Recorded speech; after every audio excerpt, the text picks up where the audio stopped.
Listening, page 56. B. Charlotte is a famous writer. She is invited to give a conference about Peruvian literature. Listen and complete the diagram. Write the name of the writers who belong to these literary movements. Ladies and gentlemen, let me start this conference by saying that I feel very proud to talk about my country's literature. In the history of Peruvian literature, the oral indigenous tradition, with the technical resources of writing, introduced by the Spaniards, converge with each other. From the beginning, it was possible to gather and to express the different and complex cultural realities that entered into conflict immediately after the conquest. Quechua and Aymara narratives were transmitted in an oral way. Oral tradition was linked to religious, agrarian, affectionate, festive, or funeral rites.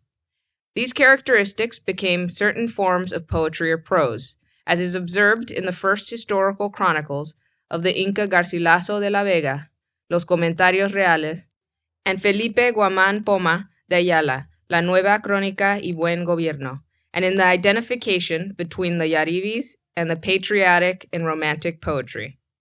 One of the most prominent romantic poets was Mariano Melgar.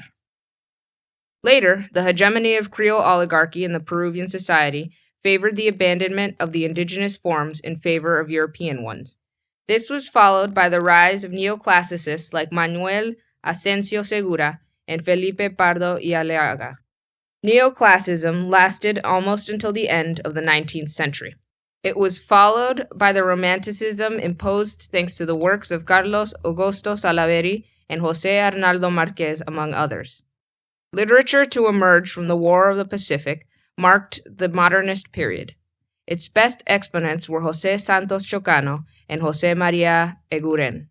After them, the avant-gardism current popped up strongly impelled by the magazines Colonidad and Amauta. Amauta magazine was founded in 1926 by José Carlos Mariátegui. Among its collaborators was César Vallejo. Meanwhile, the indigenous current in poetry was reborn thanks to Luis Fabio Zamar. The avant-gardist writers were fragmenting into different lyrical proposals like the ones of Javier Abril, Alberto Hidalgo, Sebastián Salazar Bondi, Carlos Herman Belli, and others. They were opening new and diverse expressive fields. In the 19th century, Peruvian prose passed from the costumbrismo current, Manuel Asensio Segura and Ricardo Palma, to the modernism current, Manuel González Prada and José Santos Chocano. In the 20th century, indigenous prose reached some of its culminating moments with Ciro Alegría, José María Arguedas, and Manuel Scorza.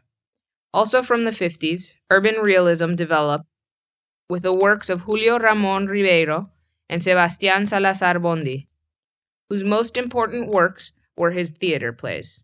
Without leaving the realistic approach, Mario Vargas Llosa and Alfredo Bryce Echenique incorporated new narrative techniques.